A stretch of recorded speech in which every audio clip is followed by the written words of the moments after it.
Assalamualaikum warahmatullahi wabarakatuh. Innal hamdalillah nahmaduhu wa nasta'inuhu wa nastaghfiruh wa na'udzu billahi min shururi anfusina wa min sayyiati a'malina. Man yahdihillahu fala mudilla lahu wa man yudlilhu fala hadiya lahu. Asyhadu an la ilaha illallah wahdahu la syarika lahu wa asyhadu anna Muhammadan 'abduhu wa rasuluh. Allahumma shalli wa sallim wa barik ala nabiyyina Muhammadin wa ala alihi wa ashabihi ajma'in. Amma ba'd. Jamaah kajian Ramadan Masjid Darussalam yang saya hormati, pertama-tama mari kita panjatkan rasa syukur kita kehadirat Allah Subhanahu wa taala atas nikmat yang telah Allah berikan kepada kita, nikmat Islam, nikmat iman, ya. Bahkan pada pagi hari ini kita diberi kekuatan, kesempatan oleh Allah untuk mengaji. Semoga mengaji kita senantiasa mendapatkan ridho dari Allah Subhanahu wa taala. Amin ya rabbal alamin. Salawat serta salam semoga senantiasa tercurah kepada uswah hasanah kita Rasulullah Muhammad sallallahu alaihi wasallam, baik keluarganya, kepada para sahabatnya, juga para pengikutnya yang senantiasa istiqomah mengikuti sunnah-sunnahnya.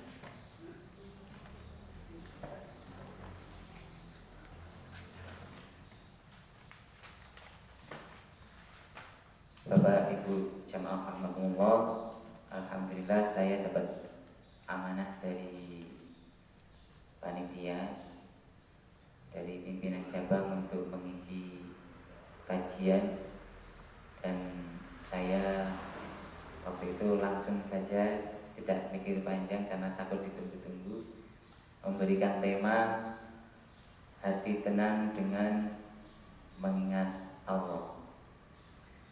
Dan ternyata materinya berat. Materinya berat sekali ternyata. Tapi ya tidak apa-apa.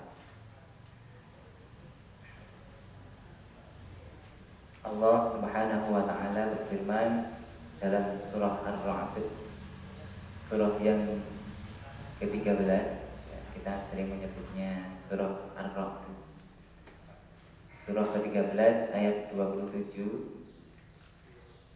Nanti bisa diperiksa ya semua ayat-ayat yang kami tulis ini untuk diperiksa, entah itu teksnya, redaksinya, maksudnya salah ketik atau tidak, salah ayat atau tidak.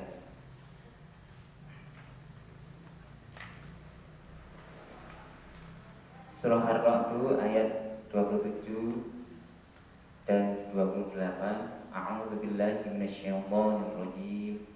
Bismillahirrahmanirrahim. Wa yaqulul ladzina kafaru laula unzila alaihi ayah. Laula unzila alaihi ayatun mir rabbih.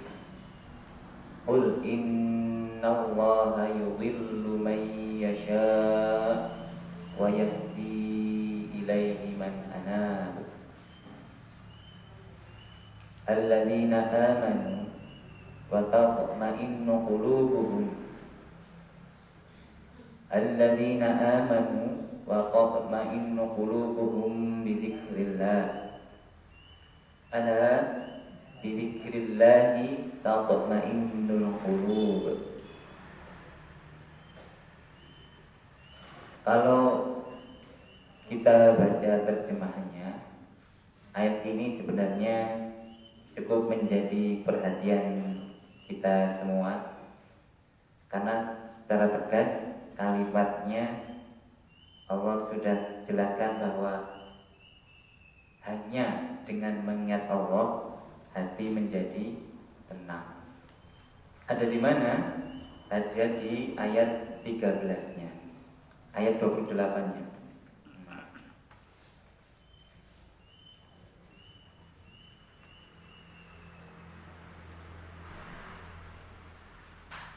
Orang-orang yang kufur berkata, mengapa tidak diturunkan kepadanya, yaitu Nabi Muhammad, sebuah tanda atau mukjizat dari Tuhannya? Ini pertanyaan orang-orang kufur ini. Allah memberi isyarat kepada Nabi, katakanlah wahai Muhammad, sesungguhnya Allah menyesatkan siapa yang Ia kehendaki dan memberi petunjuk ke jalannya bagi orang yang bertobat, yaitu orang-orang yang beriman dan hati mereka menjadi tentram dengan mengingat Allah. Ingatlah bahwa hanya dengan mengingat Allah hati akan selalu tentram. Mungkin terbesit di antara kita bahwa ada kok sesuatu yang membuat kita tenang selain mengingat Allah. Misalkan saat orang tua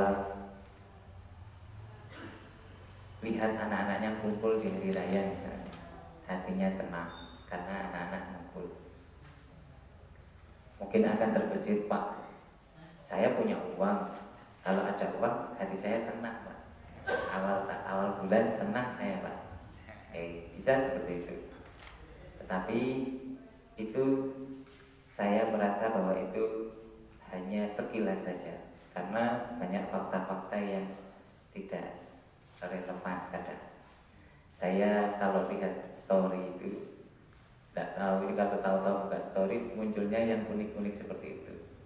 Misalkan kalau keluarga datang gitu, ada yang mengeluh. Kalau anak sendiri berbuat baik tidak pernah diperhatikan, tapi giliran anak-anak yang jauh, yang satu rumah dengan yang jauh luar kota datang, itu wah dimulia-muliakan. Wah, matur nuwun wis diparingi, mama wis digatake gitu. Ya, artinya ada yang mengeluh seperti itu, kedatangan tamu tapi malah mengeluh. Mungkin misalkan yang awal bulan ada uang, saya merasa tidak demikian, karena ketika awal bulan datang uang masuk, biasanya langsung mikir uang ini untuk apa nanti gitu, untuk apa saja gitu ya. Nah, saya merasa kok begitu. Saya merasa kok begitu. Ya kalau salah maaf, karena saya bukan ibu rumah tangga, saya bapak rumah tangga. Allah tegaskan bahwa hanya dengan mengingat Allah hati menjadi tenang. Di luar itu ya mungkin ada. Lihat anak-anak didiknya yang nilainya bagus-bagus, berhasil, paham, sebagai guru senang ya. Tapi ya itu semu bagi saya. Nanti kita bahas insya Allah. Kemudian dari ayat ini saya menjabarkan bahwa aktivitas yang menjadikan seorang hamba ingat kepada Allah disebut zikir, karena ingat Allah itu ya zikir itu sendiri ya. Zikir itu, zikrullah itu ya ingat kepada Allah, apapun itu wujudnya, entah itu zikir istilahnya wirid atau zikir entah itu dalam segala aktivitas, itu kalau mengingatkan kepada Allah, saya secara pribadi atau mungkin Bapak Ibu semua bisa dikategorikan sebagai mengingat Allah, zikrullah. Kemudian karena kata kuncinya adalah zikir, yang waktu itu sudah terlanjur ngasih materi ya, memberi materi, tema materi ke panitia, langsung waktu itu saya langsung buka Al-Qur'annya ya. Buka Al-Qur'annya, cari kata zikir. Karena ingat Allah itu banyak ragamnya. Nah, ini saya kutip di surah Toha, surah yang ke-20 ayat 14. Itu salah satu aktivitas ya, beberapa aktivitas yang mengarahkan kita ingat kepada Allah. Yaitu yang pertama sholat ya. Langsung yang paling besar sholat ya. A'udzu billahi minasyaitonir rajim. Innani anallah la ilaha illa ana fa'budni wa aqimis sholata lidzikri. Sungguh aku ini Allah. Tidak ada Tuhan yang berhak disembah melainkan aku.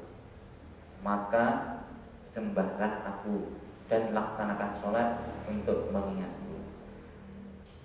Nanti kita bahasnya.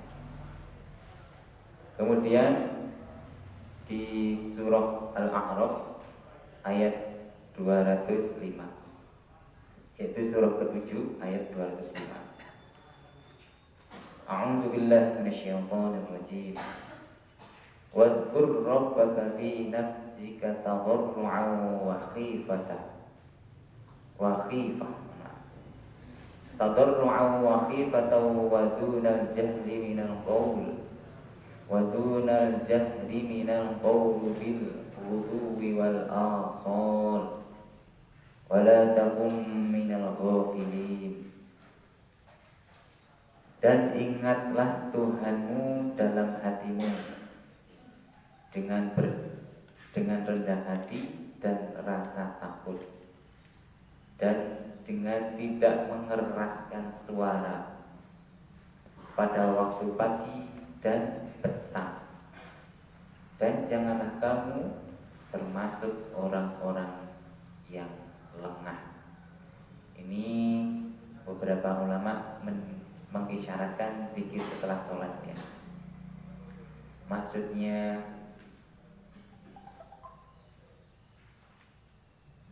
dan kita pahami yang dimaksud dengan tidak mengeraskan suara ya, yang kita lakukan setiap hari ya. Setelah sholat zikir dan tidak mengeraskan suara. Wallahu a'lam, kalau bagaimana kalau mengeraskan suara Pak ya, saya tidak tahu. Allah memberikan isyarat seperti ini. Kemudian yang ketiga yaitu dengan zikir itu sendiri. Ada di surah An-Nisa, surah yang keempat ayat 103. A'udzu billahi minasyaitonir rajim. Fa'idza qadaytumus sholata fadhkurullaha qiyaman wa qu'udan wa 'ala junubikum fa idza tma'nantum fa aqimus shalah innas salata kanat 'alal mu'minina kitaban mawquta. Selanjutnya ya, apabila kamu telah menyelesaikan sholatmu, ingatlah Allah ketika kamu berdiri, pada waktu duduk dan ketika berbaring. Ini maksudnya kalau sekiranya kita itu habis sholat, dan ya ini menurut pemahaman saya, habis sholat kok buru-buru, ini tidak apa-apa, keluar sambil jalan daripada mikir yang aneh-aneh, zikir. Karena Rasulullah juga pernah kan, dari pengimaman habis sholat langsung berdiri karena ingat ada emas yang tertinggal di rumah dan belum ditasarufkan. Artinya, oh ini saya punya tanggungan. Artinya setelah itu emas ini harus ditasarufkan. Nabi habis sholat langsung berdiri. Tapi di sini penjelasannya malah lebih ditegaskan lagi. Baik kamu berdiri pada waktu duduk dan ketika berbaring. Artinya mungkin yang berbaring sholat dengan cara berbaring, tetap aja tapi sholat zikir. Kemudian apabila kamu telah merasa aman, maka laksanakan sholat itu sebagaimana biasa. Sungguh sholat itu adalah kewajiban yang ditentukan waktunya atas orang-orang yang beriman. Kemudian dalam surah Al-Hijr, surah yang ke-15 ayat 9, A'udzu billahi minasyaitonir rajim.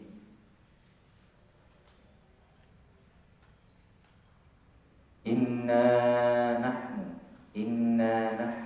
nazzalna dzikra wa inna lahu lahafizun. Sesungguhnya kamilah yang menurunkan Al-Quran dan pasti kami pula yang memeliharanya. Al-Dzikr, Al-Quran ini sebagai nama lain dari Al-Dzikr ini nama lain dari Al-Quran. Dan Allah mengisyaratkan dengan membaca Al-Quran bisa menjadi jalan atau cara seorang hamba itu ingat kepada Allah. Kemudian yang nomor 5 itu ada perilaku ihsan. Apa itu ihsan? Ihsan itu kalau saya pahami, jadi beribadah seperti waktu itu melihat Allah.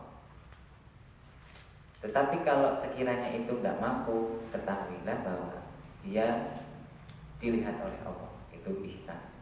Yang saya pahami seperti itu. Dalam surah Ali Imran, surah yang ketiga, ayat 190, Allah berfirman, A'udzu billahi minasyaitonir rajim. Bismillahirrahmanirrahim. Inna fi khalqis samawati wal ardh wa ikhtilafil laili wan nahar la ayatin li ulil albab. Alladzina yadhkuruna Allaha qiyaman wa qu'udan wa 'ala junubihim wa yatafakkaruna fi khalqis samawati wal ardh. Rabbana ma khalaqta hadza batila subhanaka faqina 'adzabannar. Sesungguhnya dalam penciptaan langit dan bumi dan pergantian malam dan siang terdapat tanda-tanda kebesaran Allah bagi orang-orang yang berakal, yaitu orang-orang yang mengingat Allah sambil berdiri, duduk atau dalam keadaan berbaring, dan mereka memikirkan tentang penciptaan langit dan bumi seraya berkata, Ya Tuhan kami, tidaklah Engkau menciptakan semua ini sia-sia. Maha suci Engkau, lindungilah kami dari azab mereka. Kemudian ini keutamaannya.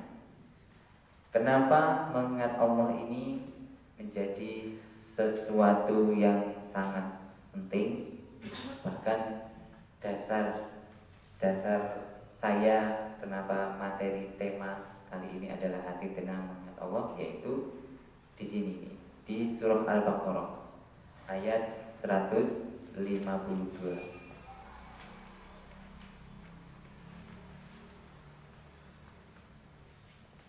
A'udzu billahi minasyaitonir rajim. Fadhkuruni adzkurkum washkuruli wala takfurun. Maka ingatlah kepadaku, aku pun akan mengingat kepadamu. Bersyukurlah kepadaku dan janganlah kamu ingkar kepadaku. Ini menjadi titik balik kenapa saya memberikan materi hati tenang dengan mengingat Allah. Walaupun jujur dalam hati, jamaah kajian Ramadan Masjid Darus Salam Kutoarjo ini, kalau saya bahas tentang tema yang sudah ada di atas ini itu jauh lebih paham. Ibaratnya saya salah saja, saya bisa dikritik, bisa ya, memberikan penjelasan yang salah bisa dikritik. Tetapi karena pengantarnya semua yang ada di sini ini adalah pengantar, yang saya berikan tidak cukup sampai di sini karena ada beberapa pertanyaan yang harus dijawab. Intinya ada di bagian ingatlah Allah. Kalau seorang hamba mengingat Allah, maka Allah akan mudah mengingat hamba itu. Bahkan saya sudah sejak tahun 2010. Waktu itu saya kuliah semester 4. Jadi meriset tapi tidak ilmiah sih.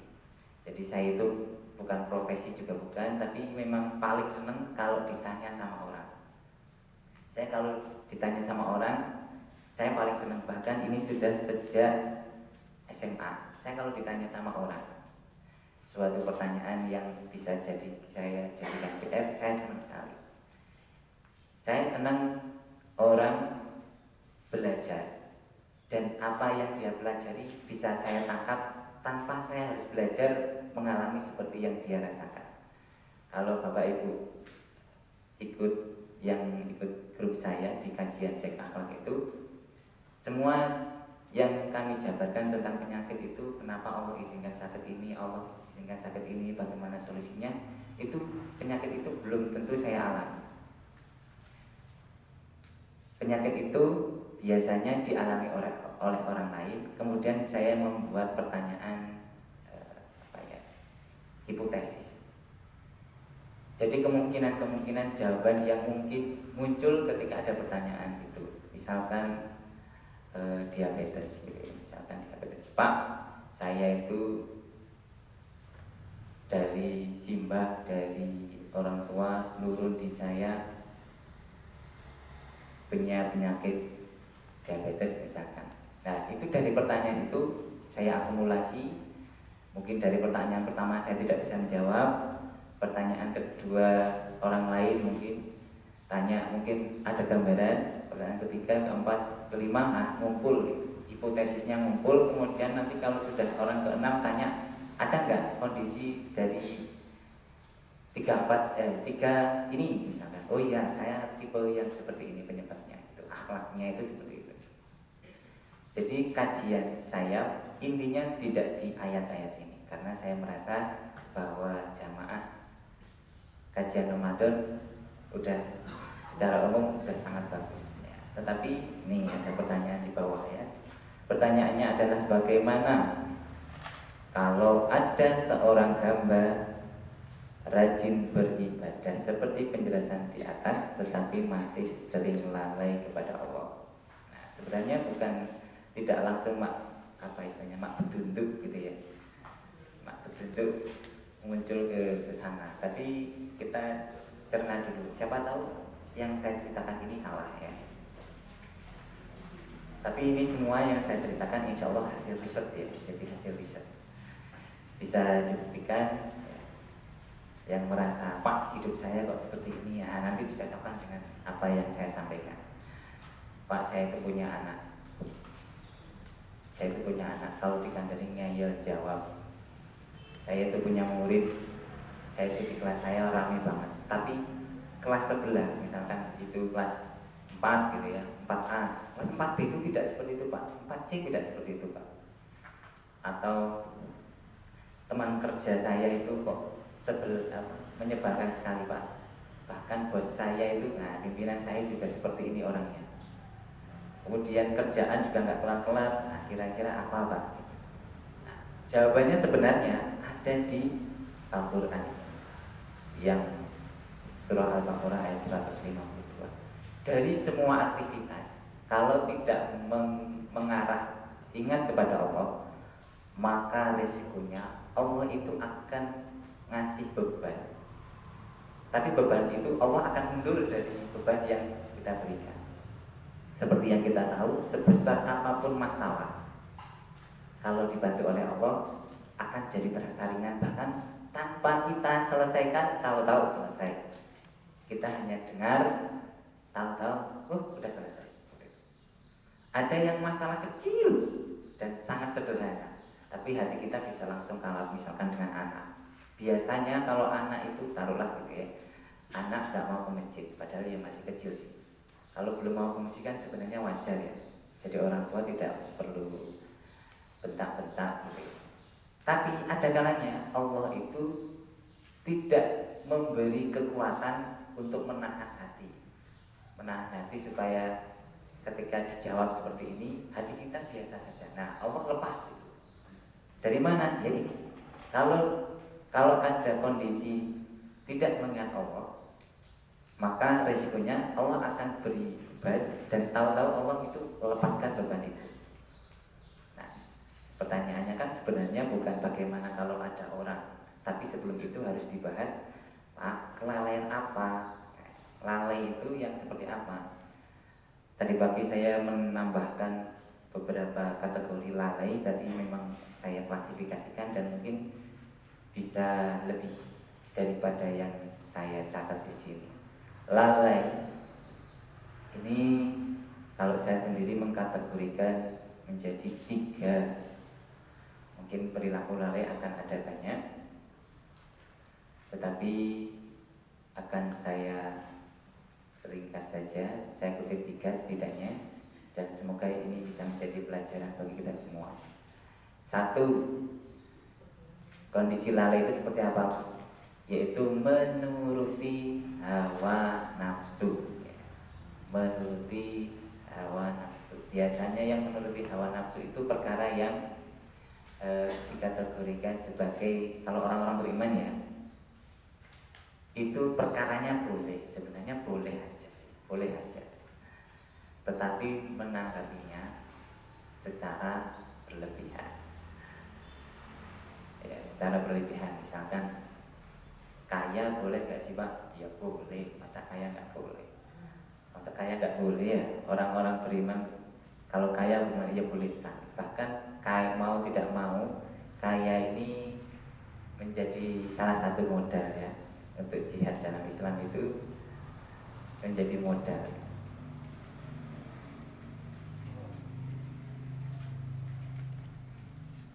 Kemudian bekerja misalnya, kerja ya, cari kerjaan yang benar-benar apa ya, cari keuntungan ya. Jadi pagi sampai siang kerja, udah gitu malam kerja lagi, begadang lagi ya.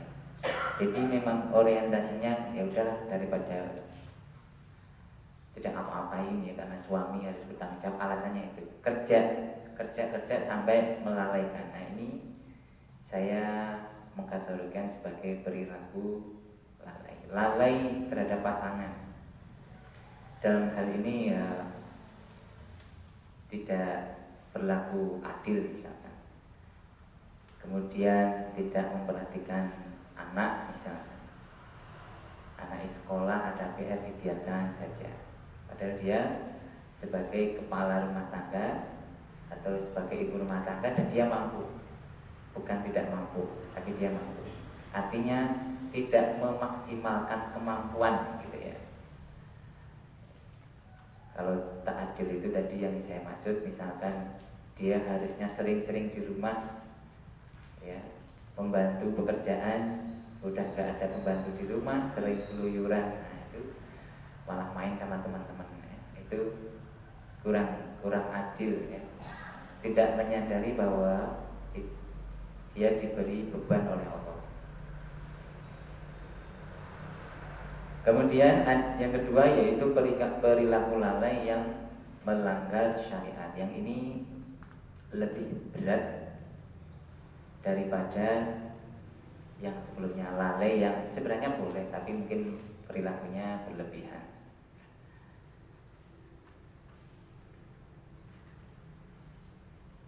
Sebelum itu saya bacakan ini yang perilaku lalai ya. Yang pertama menuruti hawa nafsu. Ada ayatnya, Surah Al-Munafiqun ayat 9. surah Al-Munafiqun ayat 9. Al-Munafiqun itu surah yang ke-63.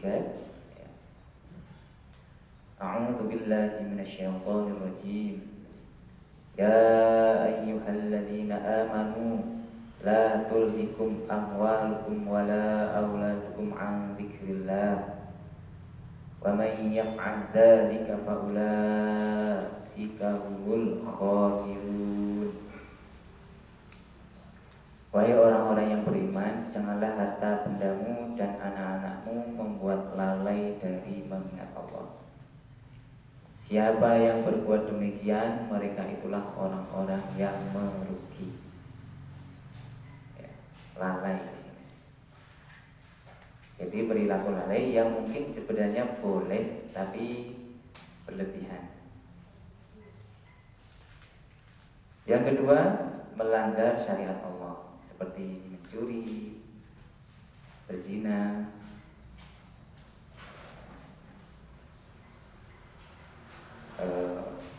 mencari nafkah dengan riba, mencari riba, bekerja dengan riba, kemudian meninggalkan kewajiban, kemudian menelantarkan keluarga misalnya, kemudian ada lagi tidak taat, tidak taat kepada orang tua, termasuk nanti di dalamnya istri tidak taat dengan suami, mungkin itu termasuk.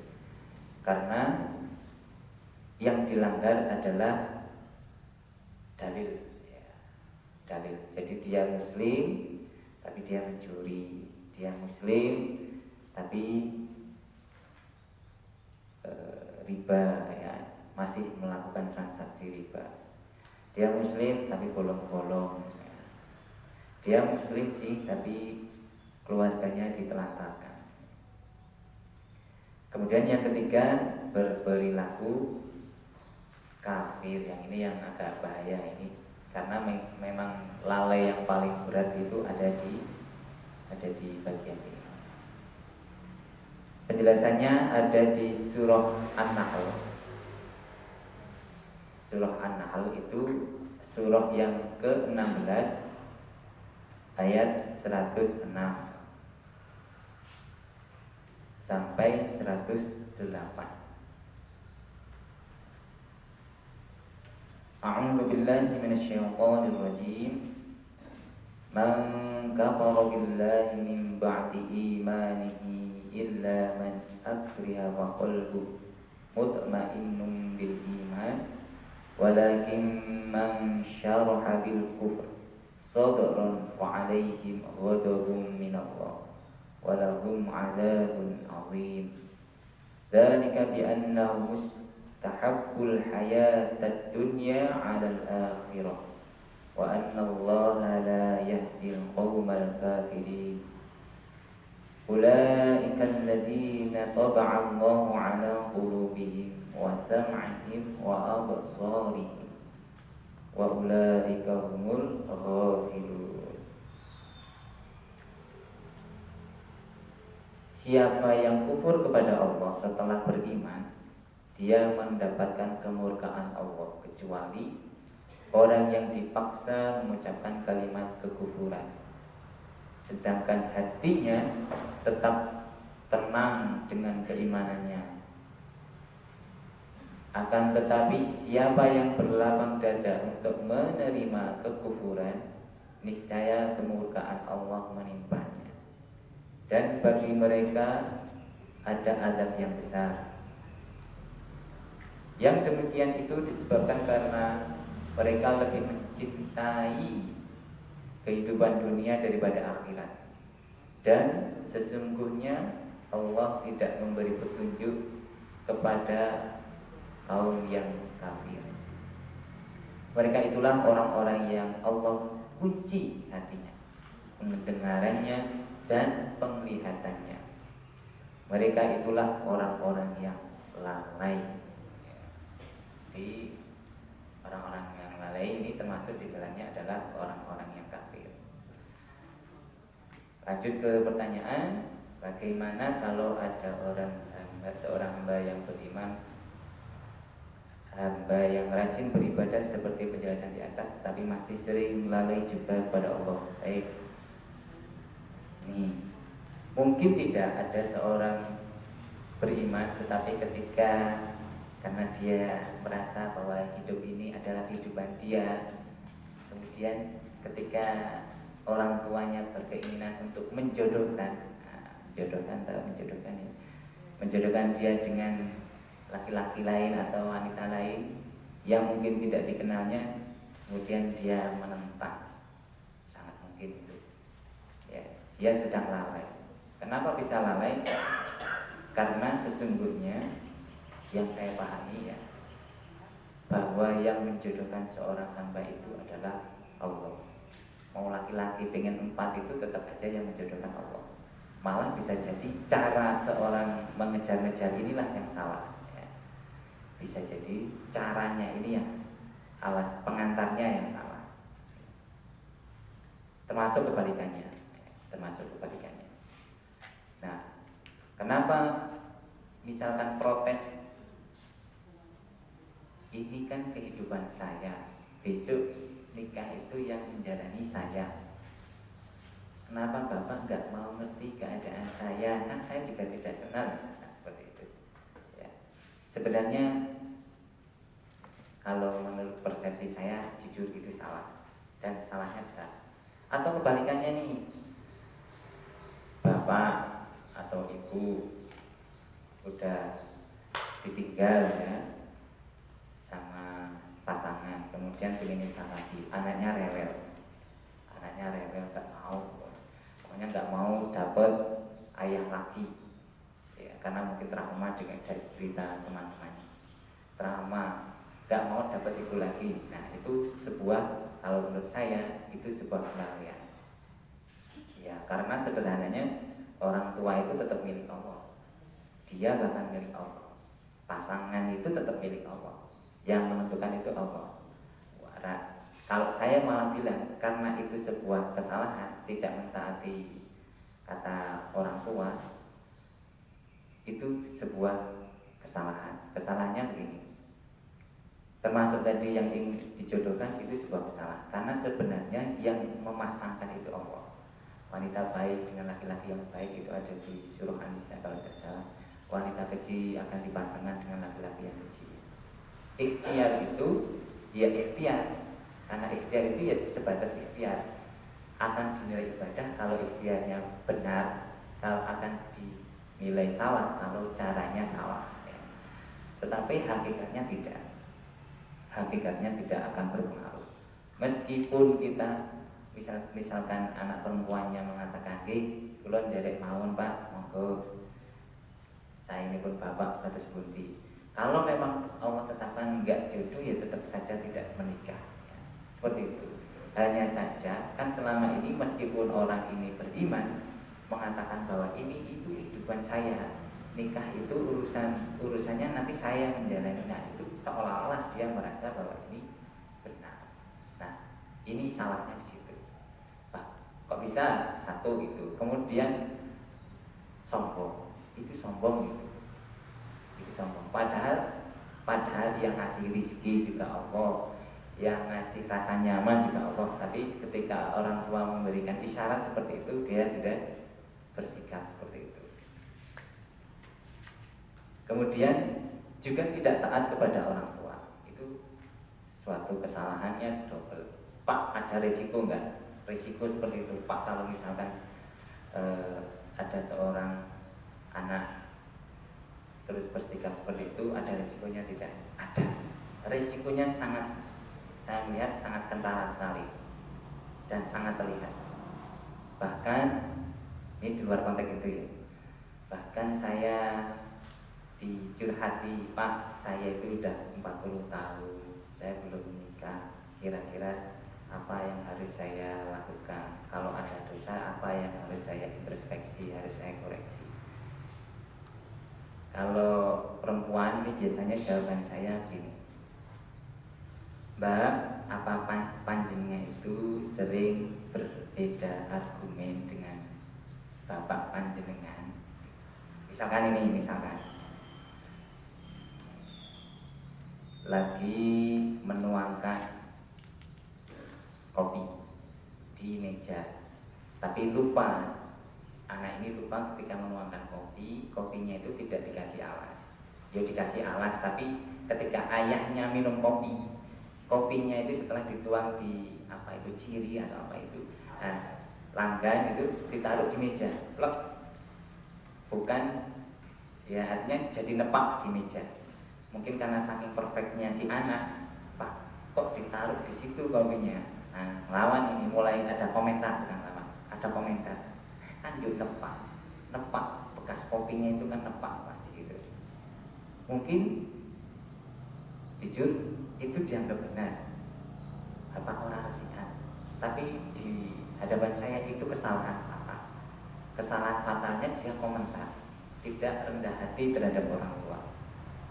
Loh, terus bagaimana, Pak? Ya bisa saja tau, ambil kertas, taruh di bawahnya, dikasih kertas di bawahnya kopi tanpa komentar apapun.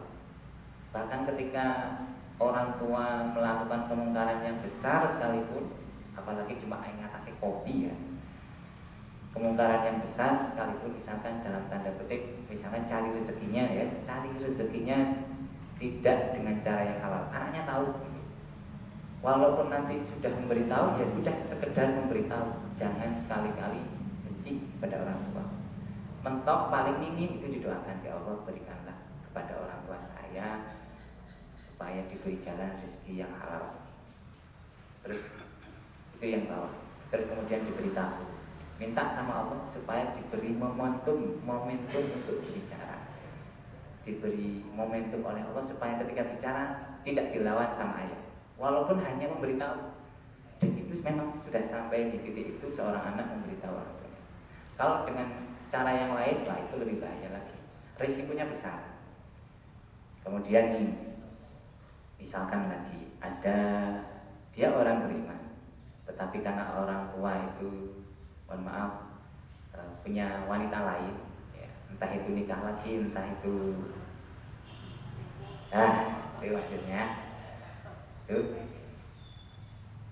Dia marahnya sama bapak, marah banget sama bapak, tidak menghormati ibu ya, karena dia sebagai perempuan, misalkan anaknya perempuan, lihat ayah sebagai sosok ayah malah perilaku seperti itu, dia nikah lagi atau punya wanita lain. Nah, kemudian dia marah. Kalau marah ini bukan solusi sebenarnya, marah itu bukan solusi, karena harusnya mentok dia hanya memberitahu ke ayahnya, Pak, itu dolim kalau selingkuh kan seperti itu ya. Tetapi kalau ayahnya berperilaku dalam kondisi di jalur yang benar, ngomong kalau itu dolim, ngomong kalau itu atau gak suka seperti itu, atau dia marah sekalipun, itu lebih dolim lagi. Ayah nikah lagi gitu, itu lebih dolim lagi. Dan saya punya pengalaman yang, ya masih pengalaman orang lain itu yang cukup miris, bikin hati saya miris. Dan banyak, artinya teman-teman saya itu banyak yang kasus seperti itu. Dan karena saking banyaknya, ya saya hanya bisa ya sabar. Yang penting kalau dengan orang tua tidak seperti itu, karena resikonya besar dan sudah dirasakan. Mungkin ada pengalaman-pengalaman bapak ibu yang ya mungkin kejadian seperti anak berperilaku buruk kepada orang tua, kemudian dapat endingnya yang besar. Pak, resiko terbesar apa? Oke, resiko terbesar nih, biasanya jodohnya lama. Jadi kalau ada seorang anak kok sering selisih sama orang tua, resiko yang sering muncul satu, yang paling dekat aja dulu, jodohnya lama kalau dia belum menikah. Kalau sudah menikah kok masih aja berselisih, nah nanti biasanya kalau perempuan di rahimnya itu biasanya kadang bermasalah. Kemudian kalau sudah menikah sekalipun, kalau itu perempuan, biasanya pasangannya yang nggak benar. Kenapa? Karena Allah itu, ini mungkin coba dikoreksi ya. Jadi Allah akan pasangkan dengan seorang wanita baik dengan laki-laki yang baik, wanita keji dengan laki-laki yang keji. Jadi otomatis ketika seorang pribadi ini belum menikah, menjadi istilahnya gambarannya. Nah, Allah itu punya gambar. Kalau wataknya begini, perilakunya seperti ini, dari dulu seperti ini perilakunya seperti ini. Nah, cocoknya itu dipasangkan dengan yang selevel dengan itu ya. Mungkin dapat suami yang double gitu ya. Kalau dikasih tahu susah, nyebelin gitu ya. Atau sekali diberitahu pakai tangan, gitu. Ya ketemunya seperti itu. Pak, kalau yang kecil-kecil seperti nonton sinetron tahu ya, nonton di YouTube, terus story, reel di Facebook, itu kira-kira ngaruh nggak Pak? Jujur ngaruh. Mau dicoba? Satu, kalau punya anak kecil ini sangat terasa. Jadi semakin sering kita sedikit mengingat Allah dengan cara nonton di YouTube, tapi enggak menjadikan mengingat Allah, sering ngomong itu menurut saya tidak baik. Ngomong itu kalau tidak ada intinya itu tidak baik. Isyarat dari Nabi itu berbicara yang baik atau tidak. Jadi ngomong kalau tidak ada intinya, tidak ada maksudnya, itu enaknya diam saja. Ya. Dan Pak, ada pengaruhnya? Ya, ada pengaruhnya. Terus misalkan contoh lagi kalau sama orang tua ini, tadi masih lanjut. Selain pasangannya bagaimana, kalau kita punya pasangan bagaimana, rahimnya bagaimana. Kemudian anak ini, kalau mendapati ada anak yang masih bayi kok sudah sakitnya seperti orang dewasa, ginjalnya kena, seperti kasus yang beberapa bulan yang lalu ada ginjal akut anak-anak bayi itu, bayi diminum obat tapi mah kronis ya, mah kronis apa itu, ginjal kronis. Jadi tahu-tahu ginjalnya bermasalah gitu, padahal masih bayi gitu. Sayangnya belum ada yang konsultasi, Pak, anak saya itu divonis ginjalnya tidak berfungsi. Nah, itu belum ada yang tanya. Tapi ada beberapa kasus sempat viral, bahkan sampai setiap farmasi itu mengklarifikasi bahwa obat ini aman, gitu ya. Nah, itu karena ada perilaku orang tua si bayi bersikap tidak baik terhadap orang tua simbahnya si bayi. Jadi kalau ada bayi yang bermasalah masih kecil kan belum balik ya, maka yang bermasalah adalah orang tuanya terhadap simbahnya. Itu bisa diuji. Misalkan panjenengan ada anak ini masih kecil udah kena usus buntu, kira-kira bagaimana gitu. Apa berapa? Nanti paling diberi pertanyaan, ada ini enggak? Oh, yang nomor 2 Pak. Nah, itu yang jadi penyebabnya insya Allah itu. Kenapa bisa begitu Pak? Bukannya usus buntu itu karena ada biji-bijian atau yang itu masuk ke bagian usus, di bagian usus buntu itu ya Pak ya. Tapi yang menghendaki biji-bijian itu masuk ke usus buntu itu Allah. Nah, alasannya Allah ngasih menempatkan biji itu di situ. Nah, itu yang nggak tahu kan.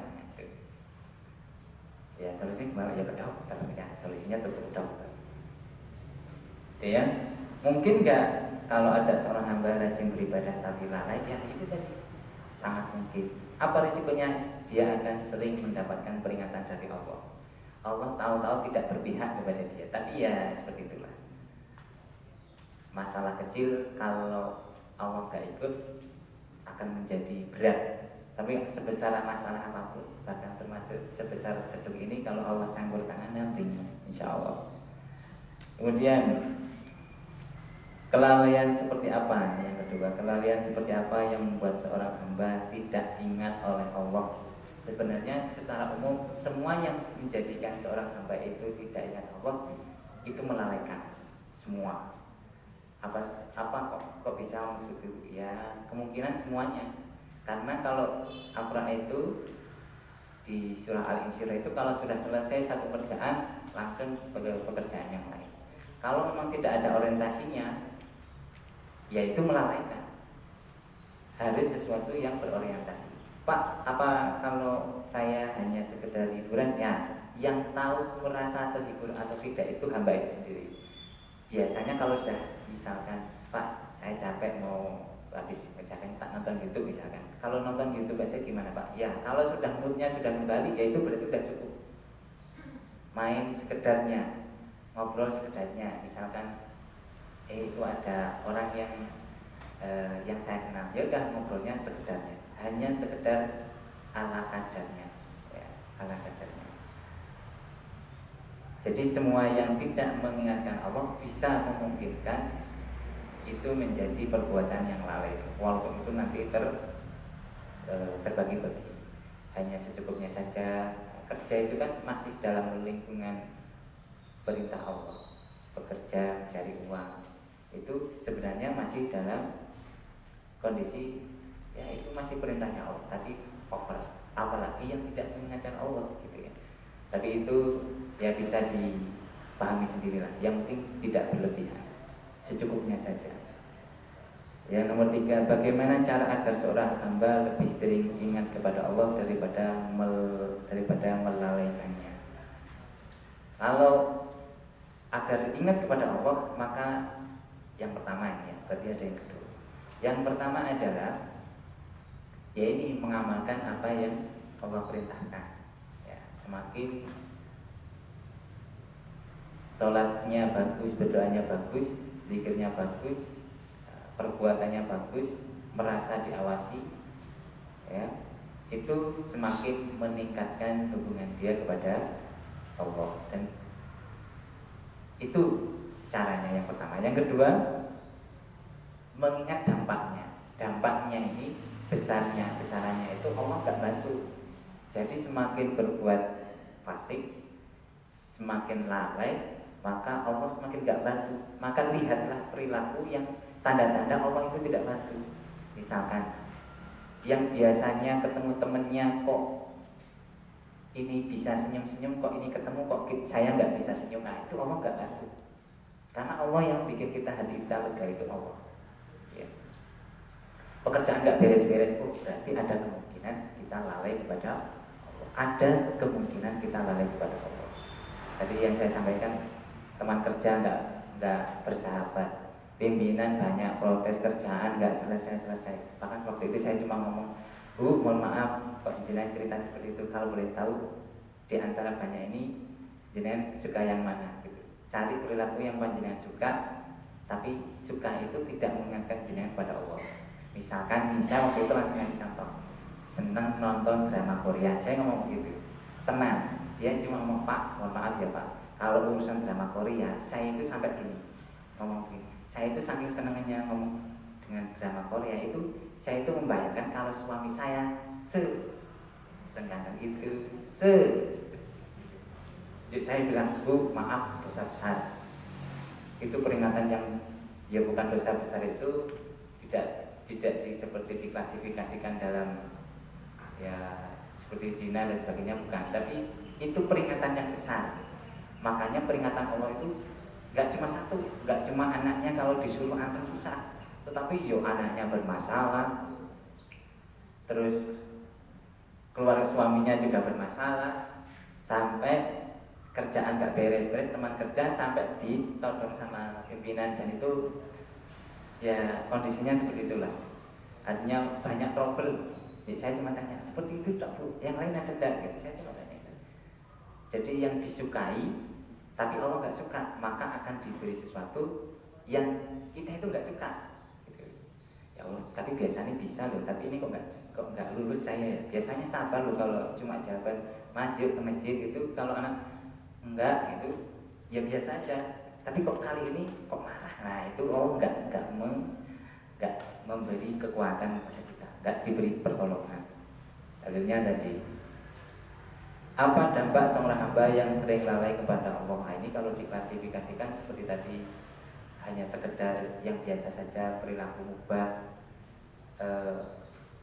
perilakunya mubah tapi berlebihan, atau perilaku yang melanggar syariat, atau langsung keluar dari Islam atau kafir. Nah ini memang agak banyak jadinya dampaknya. Misalkan jelas kalau yang kafir itu jelas di neraka.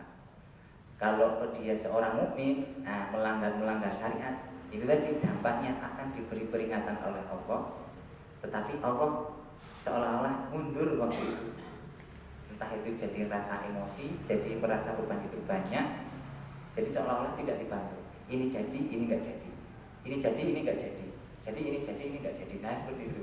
Jadi itu tanda-tanda Allah ngasih kode kepada kita, ada yang salah. Itu caranya. Nah introspeksi saja. Nanti kalau sudah introspeksi, besar harapannya selesai urusannya. Ada ayatnya ini untuk yang keluar dari Islam ini, lalai ini dampaknya jelas di neraka ya. Penjelasannya ada di Al-Quran surah Yunus surah yang ke-10. Surah Yunus surah yang ke-10 ayat 7 dan 8. Ini resikonya kalau lalai sampai kafir ya, dia neraka. Wallahu alam, demikian yang bisa saya sampaikan. Ada kesalahan, ada kekilafan, salah dari apa yang saya ucapkan itu datangnya dari saya sendiri. Kalau itu benar, itu datangnya dari Allah, dan saya memohon ampun kepada Allah atas ucapan saya, perilaku saya, dan minta maaf juga kepada Bapak Ibu. Tolong misalkan ada referensi atau ada ucapan saya yang salah, kalau salah nggak usah ditiru, nggak usah dipikirkan, dah biarkan saja, lupakan saja. Tapi saya tetap memohon ampun kepada Allah, semoga diampuni atas ucapan saya, mungkin itu salah. Demikian yang bisa saya sampaikan. Langsung ditutup atau? Kalau ada pertanyaan. Kalau ada pertanyaan, kalau boleh, saya kalau urusan dalil saya belum berani ya. Artinya kalau urusan dalil saya belum berani. Tapi kalau ada pertanyaan yang sederhana, bisa logis, yang ada hubungannya dengan materi, insya Allah saya akan simpan, akan saya jawab, atau saya jadikan PR. Monggo kalau ada. Mungkin tentang penyakit boleh. Ada? Tidak ada ya? Ya. Oh jadi, monggo. Kalau tidak bisa saya simpan aja. Apa ya? Ini tadi teman yang menyampaikan yang penyakit tidak obatnya apa, misalnya bukan medis ya, masuk anak saya mata, misalkan umpama. Nah, begini kan ada, kamu jangan hanya perintah, tapi berilah contoh atau bahkan jadilah contoh. Oke. Nah itu saya merasakan dua statement itu, berilah contoh atau menjadilah contoh. Sebab saya merasa saya itu tidak efektif atau belum efektif lah, atau tidak full efektif seperti yang kita harapkan. Karena ada saya nyapu sampai ke lantaran tetangga, kalau putih dan kroso tangga. Tapi ada malah ada yang ngomong beneran bisa oke. Nah itu tidak sampai, kira-kira misi saya tidak sampai. Problemnya gimana? Gimana sih? Yakin ini saya jawab. Pak, tadi kurang lebih yang saya tangkap itu ngasih contoh, tetapi ternyata agak sesuai ekspektasi ya. Udah ngasih contoh, setengahnya nyindir gitu ya. Jujur Pak, kalau saya pribadi ini mohon maaf sekali kalau saya salah. Panjenengan ini jujur ya. Nanti Bapak Ibu boleh kalau nggak setuju nggak apa-apa, nggak harus setuju sih. Nah, oke. Kalau panjenengan nyapu, karena Allah itu mencintai indah, ya bersih, indah gitu ya. Itu kira-kira Allah senang enggak ya? panjenengan berperilaku bersih, Allah senang lah ya otomatis. Dan saya juga menilai bahwa itu sangat baik, sangat mulia, dan Masya Allah setengahnya nyindir saya gitu. Saya oh iya aku ki ora resikan. Ya, tidak apa-apa. Bagaimana Pak? Jujur Pak. Tapi apapun jawaban saya tolong didengarkan walaupun ya nggak sama ya Pak ya, tidak se-frame kita, kalaupun tidak se-frame tidak apa-apa.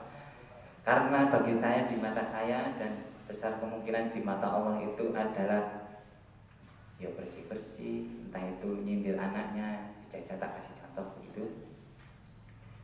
Itu suatu amalan yang baik ketika panjenengan orientasinya ke sana. Makanya tadi panjenengan berstatement bahwa memberilah contoh, dan kalau perlu menjadi contoh itu jadi tidak efektif karena sudah salah niat Pak. Jadi salahnya itu di situ. Dan jujur ini mohon maaf sekali, sekecil apapun amal seorang hamba itu akan ada balasannya. Tapi sayangnya itu amal itu akan naik itu melewati ya langit-langit itu taruhlah gitu ya. Dinilai keikhlasannya. Jadi niatnya itu apa? Jadi misalkan mohon maaf kalau panjenengan sudah berstatement itu gak efektif Pak, ya mungkin benar juga gitu. Benar juga. Karena apa? Niatnya itu sudah lilahnya sudah terkikis, terlepas dari ternyata itu tidak berfungsi gitu. Tapi malah saya kalau bisa diganti metode aja. Jangan gunakan metode itu untuk mendakwahi orang lain. Kenapa enggak ngomong? Artinya ya ngomong walaupun nanti yang diberitahu tidak gugu, itu ya sudah biarkan saja. Tapi dakwah itu harus, sama orang tua sama anak itu memberitahu itu harus, ngasih contoh itu setengahnya ya harus. Tapi itu berisiko kalau ngasih contoh hanya sindiran-sindiran itu. Hati-hati hilangnya amal, maksudnya di situ. Misalkan nggak berfungsi karena yang mengotak hati seorang hamba itu ya Allah. Malah saya tidak mengurusi jenengan itu statementnya berfungsi atau tidak, kok dene kok bae orang kok ya, jangan itu biarlah jadi urusan dia sama Allah. Enggak, dia tidak berperilaku bersih akan menjadi pertanggungjawaban dia di hadapan Allah. Tetapi kalau beramal, nah itu masalahnya. Amalnya panjenengan bersih itu takut, ini yang saya takutkan itu tidak berfungsi. Gusti aku ki wis senang resikan, panjenengan ya senang resikan, aku wis resikan tapi kok ora berfungsi. Nah, jangan-jangan di situ. Ganti metode Pak, maksudnya. Ganti metode. Terlepas dari ini, apalagi kalau sama keluarga ya. Kalau sama keluarga lebih hebat lagi risikonya, karena sama keluarga. Dan itu saya takut merusak hak-hak tetangga. Hak-hak tetangga. Misalkan yang kita mau jadi berbuat baik sama tetangga malah gak jadi. Tuh, dakwah dengan tetangga, hak-hak tetangga. Misalkan kalau tetangga itu punya hajat, kita harus bagaimana, itu takutnya karena ada rasa sebel, nah itu jadi tidak terpenuhi. Takutnya gitu Pak. Tapi ya misalkan tidak seperti saya juga, ya Allah yang ngasih. Iya Pak ya. Mohon maaf kalau tidak misalkan tidak satu frame penjelasan saya. Ada lagi? Cukup? Demikian yang bisa saya sampaikan. Ada salah dan kurangnya mohon maaf. Saya akhiri. Assalamualaikum warahmatullahi wabarakatuh.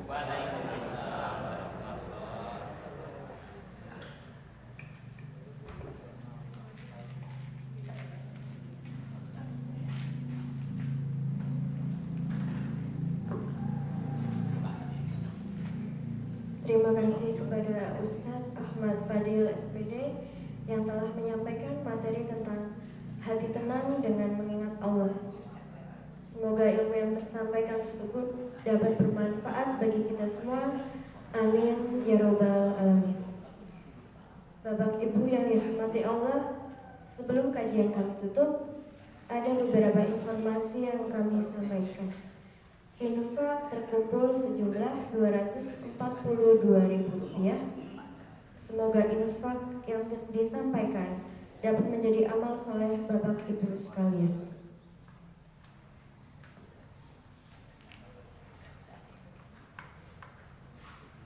Informasi yang kedua, kajian pagi Ramadan pada hari Rabu 14 Ramadan bertepatan dengan tanggal 5 April 2023 akan disampaikan oleh Ustadz Haji Ius Herdian